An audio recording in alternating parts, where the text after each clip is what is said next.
You're tuned into S&M Radio. I'm Shannon. And I'm Mark. This episode, if you haven't figured it out already, we are talking about the one and only Elvira. Yeah, there are none quite like her. I was going to say, or we should probably call this the Cassandra Peterson / Elvira episode. That we should. I mean, everybody knows who Elvira is, I think, especially horror fans. I mean, you don't really need to know too much about her career, or you probably don't even need to have seen her films to know who she is. No, I would assume that Elvira is probably falls in the same category as a lot of the other folks, or a lot of the other main players in the horror genre, your Jasons and Freddys and Michael Myers and stuff. Even if you're not a horror fan, if you saw a picture of Elvira, you'd be like, oh, I know who that big-boobed lady is. Yeah, she made her way in a whole lot of commercials. I think it was Coors Light, if I remember correctly. Oh, yeah, I completely forgot about that. She was always, especially around this time of year, every October, she was always in those Coors Light commercials, and it seemed like, I don't know where these Halloween parties were, but they always looked like they were really happening. And she was at every single one of them. I wish I was invited to that damn party. I think you needed to buy Coors Light. Back in those days, I don't think I was... I don't even think I was even interested in drinking Coors Light back in those days. So what's your first memory of Elvira? My first memory of Elvira would actually be in... I guess it was probably 6th grade. Me and... one of our buddies from grade school went and saw Elvira, Mistress of the Dark, at the local movie theater in town. Yep. And I recently just revisited that movie, and I forgot how inappropriate that movie probably was for a young 12-year-old boy to be sitting at. Yeah, actually... my mother didn't even allow me to see it with you guys. I would imagine after watching that movie back then, probably the first thing I did when we got home was I probably ran into the bedroom and shut the door. And yeah, that was one of those, probably one of those movies that left a big impression on you. Do you even remember what the plot was on that movie? Back then, no. I mean, but now, I mean, it's kind of a stupid plot, and it's not a horror movie. You know, it's flat out comedy. But the plot of that movie is Elvira's aunt or uncle or somebody dies, and they leave her some inheritance, and so she goes to the little town where this relative lived at. To collect her inheritance, which part of the inheritance was like a house and stuff.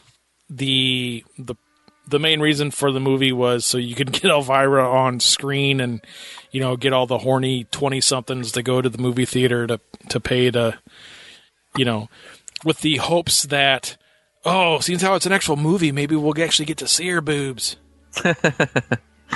Yeah, you know, I've never seen that film, so... it's something that's still on my list of movies to check out. But I do recall my first memory of Elvira. Well, I probably saw her, like I said, on the Coors commercials or something, like just popping up on the TV screen. But I remember going to the local mom and pop video store, and they had like a whole crap load of her movies for rent. They were in the big boxes. You know, now they're like a coveted type of packaging all these VHS collectors are going nuts about, but they were these huge boxes, and it was basically videotapes of her shows, you know, like her horror hosting, the intro and all that, and then you've got the real terrible movie that she was hosting, and then, you know, she'd cut in from time to time, just kind of the same thing as, like, you know, your typical horror host type show. And I think it was Thriller Video that released those, if I remember correctly. I think I just read that, but that was, I remember that, and I don't recall ever renting any of them though. Probably your first experience with Elvira probably was in Pee-wee's Big Adventure, because she actually was in that movie, not as Elvira, but Was she? But Cassandra Peterson was in that movie as the biker mama. The biker mama. Yeah, I don't actually have any reference to how long she was in that movie for, and I haven't seen Pee-wee's Big Adventure for a long time. That's a great movie. I'm just reviewing her IMDb page, and she was actually in or even here it actually says she was in Fantasy Island in a couple of episodes. She was on Saint Elsewhere in an episode. So she was on a bunch of different stuff before she started with the Elvira stuff, or even after the Elvira stuff too. So she started with the Elvira shtick in the early 80s. I think that was 1981 or so. If you look at her IMDb page, her first actual movie credit, or actress credit, I should say, goes back to 1972. And I know there's a lot of folks out there that are probably going, damn, 1972, 1981, that was a long time ago. Cassandra Peterson was born in 1951. Wow, that's all I can say about that. So that would make her 64. I guess being a part of the undead really kind of keeps you together. She does look better than Svengoolie, I must admit. I was just going to say, go online and just do a Google search for Cassandra Peterson. You will be shocked how great this woman looks for being 64 years old. And I'm not saying like, when you see people, for example, Jessica Lange from American Horror Story, everybody's like, oh, she looks pretty good for her age. You look up a picture of Cassandra Peterson, unless for some reason they're all like 20 years old, but I don't think they are. Because I just saw Elvira appeared on something, and I saw pictures of Elvira. She looks pretty goddamn good for being 64 years old. Yeah, I think so. How old is Jessica Lange now? She's older than that, isn't she? She's probably... Because actually, it's funny you bring her up. I was just watching an old season of American Horror Story. Yeah, but Jessica Lange is only like 2 years older than Cassandra Peterson. Okay. Jessica Lange still... She definitely looks old, like in some of those shots. Like, she's got the old lady arms and all that stuff. So, at least the episode I saw, so I think it was episode 1 of season 2. So, yeah, I think Cassandra probably has her beat. Oh, yeah. I mean, and we're saying how, she looks pretty good for her age. She looks great for her age. And oh, yeah, absolutely. I mean, I'm 39. But I would have no problems having this woman walk around by my side. She is smoking hot. Yeah, you cannot deny that. She has an interesting too. The beginning of her career was one of those kind of fluke things where she just responded to an ad. They were looking for a horror host, and and that's just kind of how it began. It was she auditioned for the role, and before you knew it, that she created this persona, and that was back in, I think it was in the early 80s, or was it the early 80s? It would have been like 80, 81. Okay. Yeah, she applied essentially for like an ad, be a horror host. There was this horror show called the original show was called Fright Night. Ah, cool. And the original host was Larry Vincent. He died sometime in it would have been probably 75, I guess. And then in 1981, they were looking to get the show back up and running, and they wanted to go, like you had said, with a female host. And Cassandra auditioned for it. At that time, she was in the comedy troupe, the Groundlings in L.A., and she had this Valley Girl type character that she pretty much based Elvira off of, except for a little bit darker, a little bit more sinister. And yeah, she got the job, and pretty much the rest from there is history. Yeah, she just kind of became a sort of a staple in horror, just a character that everybody knows, and even if you never saw her show or anything like that, you always just, obviously you know who she is, and she's kind of like the female Halloween character that everybody knows of. Yeah, and she too. I mean, I wasn't watching this in 1981. I would have been like 5 at the time. But from everything that I've read and heard about those days, was she started hosting the show in L.A. I believe they called it Elvira's Movie Macabre or something. I think was the original name. I'm not 100% positive on that, but I think that's the original name of it.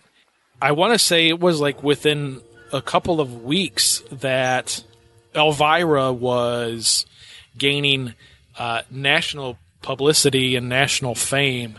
Yeah, she blew up pretty quickly. Cassandra Peterson does not look anything like Elvira. She's this redheaded woman. I guess she looks like her somewhat, but doesn't look exactly like her. No, I was actually really shocked when I saw her without the makeup for the first time. It was like, oh my gosh. I mean, she could easily just walk down the street and you'd have no clue who she was. Right. And a couple of other things, too, that are worth mentioning with her early career. Before she became Elvira, one of the things that she was doing that we'd already talked about, but before she became Elvira, she was part of the Groundlings in L.A. One of her fellow Groundlings was none other than Paul Rubens. Well, that makes sense then with the connection to Pee-wee's Big Adventure. Right. Yep. And then she was in a bunch of other stuff too. She was in called All About Evil with Sharon Stone, The Lost City of Gold. She's been in a bunch of stuff, a bunch of TV shows, not as Elvira. She was in some stuff as Elvira, of course, but she's been in a bunch of other stuff. She didn't play Elvira, so you might not have recognized her if you saw any of that stuff. And not just way back in the early 80s and all the way into the 70s and stuff. I mean, she's still doing stuff, not Elvira. She's still doing stuff as Elvira. Her latest stint that she did as Elvira was she did on, I think it was on Hulu last year. There was this 13 Nights of Elvira. So kind of what we were talking about before, where if you ever watch any of the old Elvira stuff, or if you watch any of these Saturday night or Friday night horror host shows on wherever, depending on where you live at, if you live anywhere that gets MeTV in the nation, you can watch Svengoolie on Saturday night. Oh, yeah. But it's the same thing where, she introduces a movie and then like during the commercial breaks comes in and says something stupid and, cheesy comedy gags in there. So that was what she did on Hulu last year. And the thing with that she did on Hulu, I know last year because she's kind of in this deal with Full Moon Pictures, and she does some like DVD stuff with those guys. So I know a lot of the movies that she talked about last year on Hulu were Full Moon movies. So it was like Trancers and Evil Bong, things along those lines. Cool. For those of you that have kids that watch the new Teenage Mutant Ninja Turtles cartoon that's out there now, she does the Miss Campbell voice on there. I have no idea what that is, but she's currently doing that as well right now. So. Oh, okay. Yeah, she's still busy then. Yeah, which is probably explains part of the reason why she looks so good for her age. Yeah, I would say. I'm a big Svengoolie fan, and I like to catch his show, like you said, on MeTV. But I remember she came back, like her show was brought back, I think, in the. Gosh, it wasn't that long ago. Like maybe like five to 8 years ago or something like that, and it was on one of those kind of offbeat cable channels, and it was. I think it was. So she was on for a little bit. I remember catching a few of her shows, and she played some really terrible movies. But it's kind of neat to see her back. I thought the whole horror host thing was really kind of going full steam at that point. Yeah, I think that was back in 2010 or so, and I think that was fairly short-lived. Yeah. So if you are interested in seeing Elvira in the nude, you can go out to Google and do just a quick search. Cassandra Peterson nude. she did a spread in High Society and Modern Man in the 70s before she was famous for Elvira. So it's not Elvira naked, but it is Cassandra naked.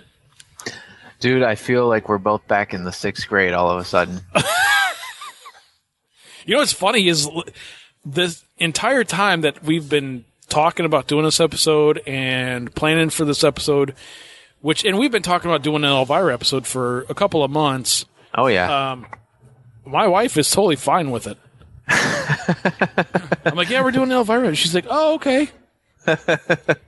Yeah, and here I am hiding in the dark. But when we ever get to the point of doing the Danielle Harris episode, I will have to keep that like such a secret. I'll be like, yeah, I'll have to be like, we're doing a Jamie Lloyd episode. Yeah, you have to do that for sure. We're doing an Annie Brackett episode. Annie Brackett episode, absolutely. There you go. All right, everybody. We'll catch you next time. See you alls later.